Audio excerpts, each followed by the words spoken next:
What's up, guys? There was a lot of information dropped at COD NEXT today. Let's go ahead and jump straight into it so you can stay in the know and keep up to date with what's going on in Call of Duty Modern Warfare 3. Now, guys, there was a lot of information to take in, so we're just going to be trying to hit the high notes or the things that we noticed throughout these streams. So we're going to start off with some general notes here. It looks like the user interface seems to have been improved a good bit. It looks like a good mixture of Warzone 1 and Warzone 2, with some of the colors being changed out, as well as some of the things like the backpack being a little more easier to read, higher up on the screen, different things on the map just showing in a little more contrast so that your eyes pick it up easier. Red dots are on the mini map now, so anytime you're looking to find more engagements when you're doing those kill races or just going for high kill games or just trying to win the game, you will now be able to see those red dots when people are firing. I'm assuming unsuppressed, obviously. However, you know, this is something to keep in mind now when you're taking those engagements or building out those guns for Warzone. Ammo is now separate in your backpack. So when you open your backpack, you used to have all your slots together. Ammo is now going to have its own section and then all your other equipment on the other side. Now, I'm not sure if this will still allow people to just stock up on, you know, redeployment flares, precisions, all these kill streaks and other equipment. Hopefully there will be a limit to how much you can hold of individual equipment, at least in my personal opinion. I think that would make it more balanced instead of getting 5 precisions called on you at one time. But, you know, remains to be seen till we get our hands on the game ourselves. Great news for you people that have died from gas masks in the past Warzone titles. It is now a manual button that you can control to put it on or off. So when you're in those engagements and you don't want to flick on the gas mask, you can, you know, finish that kill, then hit the button and turn it on. May take some getting used to, but I think that'll be a good quality of life improvement over time. Not only will you be able to turn the gas mask on and off with a button, tear gas is now countered with a gas mask. So I'm assuming if somebody throws a tear gas grenade at you, or if there's some other weapon they plan to implement with tear gas, you can counter it with your gas mask. Aim assist, according to a lot of the players there, as well as a lot of footage we saw, seems to be nerfed a little bit. Close range battles, it still seems pretty strong, but we kind of expect that with controller at this point. You know, even if you nerf the aim assist back to Warzone 1 standard, it's going to be very strong in close range, and it's going to start to taper off mid and long range. So you're going to have those increased skill set to control your recoil and keep it on the target. Now, obviously, this is just based off stipulation, what people were saying from the event, and it could change in the beta and it could change in the final game. Jumping into mechanics, of course, we've got the return of the slide cancel, and boy, does it look crispy, at least from a lot of the gameplay we got to see today. If you weren't watching the main event channel, you got to watch some of the individual streamers like Joe, Aiden, some of the top tier players that know how to use and abuse this movement. It was pretty crispy, and getting to see them do some of their tricks again, and gives a lot of hope to you guys that were trying to improve your movement in Warzone 1 and now carry it over to Warzone 2. A couple stipulations with the slide cancel thus far: it doesn't reset your tac sprint, and it also seems to have a slight pause after you slide cancel, which a lot of people are feeling with a jump, ADS, a drop shot, or something of that matter. So I'm not really sure if you can spam from one slide cancel to another immediately and chain those. I know you can chain them pretty close together though. So if you didn't get to see any footage, I highly recommend checking out Joe, as you know, the movement king himself will show you how it's done.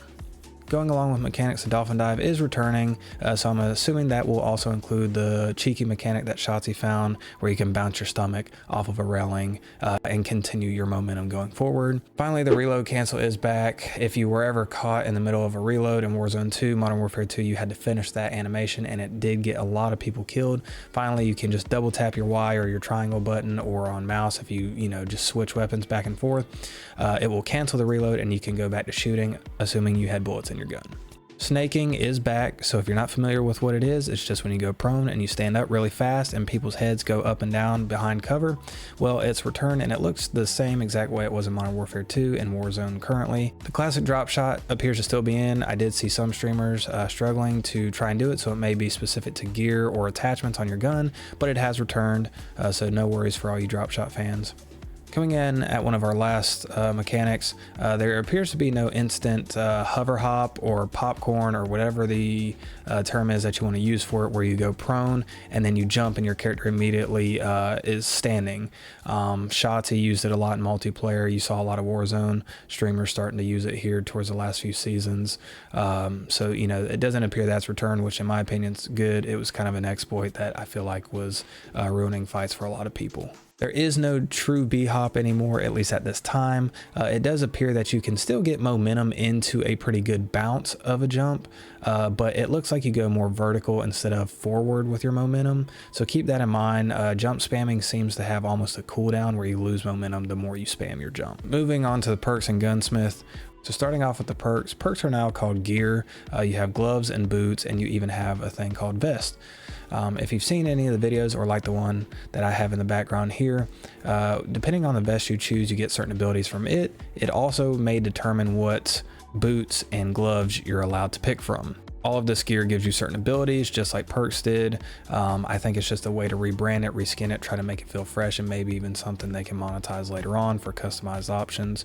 But they all have different abilities. Some, you know, silent footsteps. Some make you able to hear things a little better. Some give you overkill, different things like that. So it's the typical perk system, just kind of reskin. So don't freak out if you start seeing the loadouts look a little different in Gunsmith. They have scattered it so that you can choose a very specific playstyle amongst all these different perks. Sticking along the theme of perks, Ghost is now only going to work if your character is moving. I'm not sure what the threshold is for that moving, whether you can be crouched or have to be a full sprint and whatnot, but this will allow players to take full advantage of those UAVs, especially in Warzone or multiplayer even, you know, and be able to find more engagements because, hey, if that team that you've been trying to find is not on the move and they're just camped out in the building, well, now you found them because they're not moving and you can plan your attack. So this, I think this is a pretty good improvement, especially for Warzone, to help us find more engagements along the map. You know, let me know in the comments what you think about this. Along with Ghost, we have a returning perk called Combat Scout. If you remember from Warzone 1, it was integrated during the Vanguard era, and when you shoot somebody, it basically outlines them through the wall, and you basically have legal wall hacks. Now, I'm not a big fan of this perk, but that's me personally. Some people may have really liked this. It seems to be returning, so we'll see how it goes in Warzone 2 with all these new integrations and changes. Along with Warzone specific perks, we have 3 new perks that I'm not entirely sure if they're only lootable on the ground in different loot boxes or if you can equip them outside of the game in your loadouts, etc, etc. So, you know, we'll confirm that later, but the 3 perks are Shrouded, which drops a smoke grenade over your body when you get down, so, you know, try and provide cover for yourself, so maybe you can self-revive or your team get to you at least, or delay time. You've got Irradiated, which helps you move faster and take less damage in the gas, so, you know, those crazy gas plays may be even crazier now. Resolute, which will increase your movement when damaged, so when you're taking shots, you know, it helps you speed up to try and get to cover or dodge certain things. So I think that will be a very interesting perk if you see a lot of these really top tier Warzone players either loot it or equip it. I think that should be pretty interesting to see what kind of plays come from that. Getting into the guns, one-shot snipers have kind of been in and out of Warzone. They are, in fact, in Warzone to come. It looks like some of the new snipers, and at least on the current build, have the one-shot headshot capability to down you through full plates. I don't know if there's a distance cutoff or if it's only specific snipers or all the snipers, but we do know they exist at least. Along with the one-shot snipers, another change for guns that I think is a huge W for Warzone and the community is now, no matter if you have an assault rifle and a sniper or an AR and an SMG, if you have 2 primary weapons, when you jump into the water, you now always have a pistol. So there won't be any one-way water fights anymore where one guy just sits under the water with a pistol and dominates while the rest of the people will have to just sit there and take damage. The Gunsmith has had a slight UI change, but not too much. It still looks pretty close to Modern Warfare 2. It has some additional features though. It does have a filter feature where you can filter through your attachments based off unlocked, locked, different attributes, Modern Warfare 2 guns versus Modern Warfare 3, just to help you kind of navigate through all that stuff a little bit faster. They also will have a detailed stats tab. I'm assuming this will include percentages and different breakdowns for different attachments when you compare them across each weapon platform, so that you know what your gun is supposed to be doing with those attachments versus just kind of guessing based off of a green and red bar that shows up.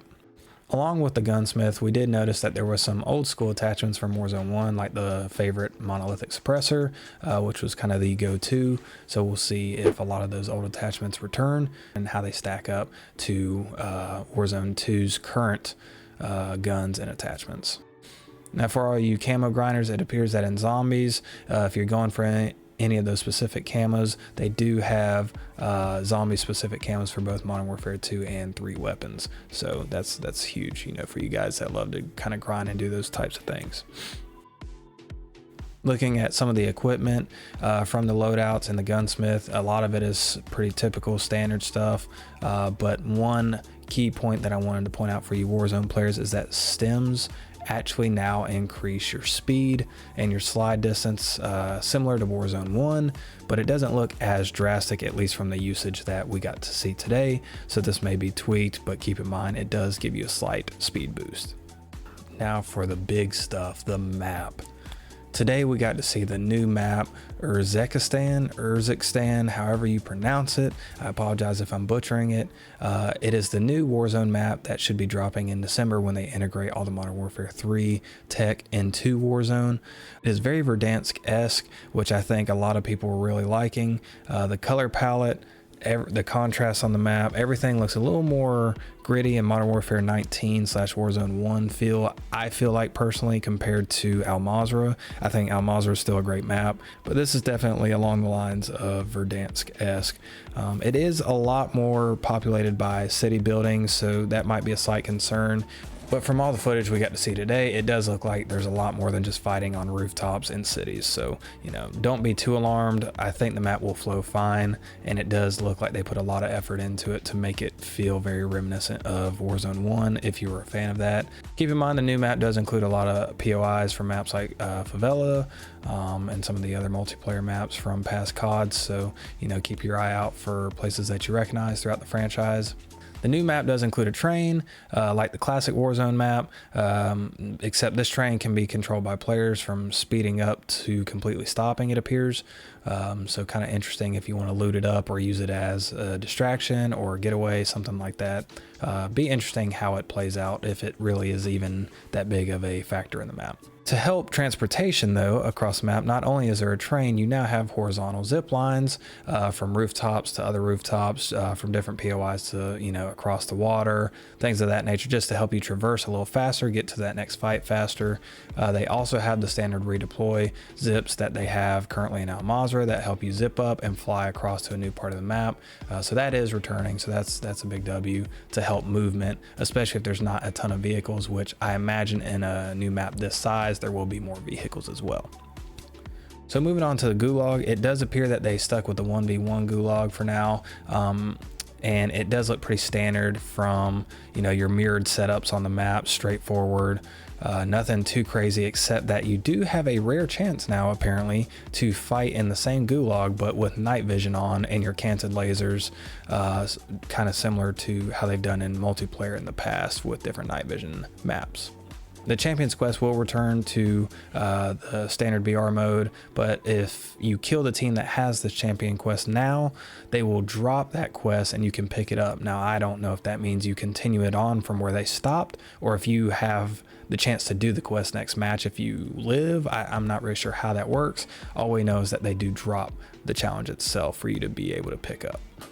Now, for any of you nostalgic Warzone fans, we did get some crazy news that we thought was only going to be connected to COD Mobile. However, it does appear that Fortune's Keep will be returning in early 2024 for Warzone, and Rebirth Island in late 2024 for Warzone.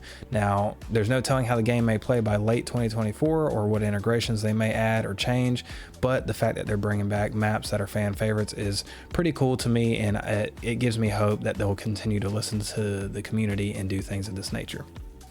Now, there are the rumors spreading up again of Verdansk returning in sometime in March from a leaker on Twitter. However, nobody can verify this at this time. I would personally like to see it in the rotation, but I know it's kind of split opinions on Verdansk. When Modern Warfare 3 does get integrated into Warzone, they have said that it's going to have a few maps, and the maps that they listed off launch are Urzikstan, the new map, Shika Island will still be there, and Vondel will still be there, with Battle Royale and Resurgence and Plunder all at launch. Now, I don't know if this means Al Mazrah will somehow make it in the rotation eventually, but so far it doesn't seem like it will be in rotation. It'll just be the new map. Keeping that in mind, Vondel and Ashika Island will actually be kind of refreshing to play with some new mechanics and see if the flow changes drastically on them. I'm looking forward to seeing some personal record games by different streamers on Vondel now that they have different movement mechanics to increase their chances of living in tough situations.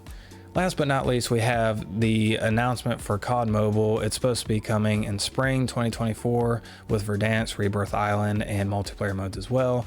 So, you know, be on the lookout for that if you're a huge mobile gaming fan. As always, if you like the channel, you like the content, you want to stay in touch with what's going on in Warzone, and you want to see some gameplay, be sure to hit the subscribe button. We appreciate all your support. By the time this video comes out, the beta may be live for PlayStation already, so if there's any new information that you guys can confirm, please drop it in the comments so our community can check it out and know for themselves. Me personally, I am on PC, so I will be playing the beta in the next coming week, so be sure to tune into some of my streams for that. And if you want to stay in the know for all the Call of Duty and Warzone information, be sure to subscribe to the channel. Until next time, guys, I'm out. Have a great evening and enjoy the beta if you already have it.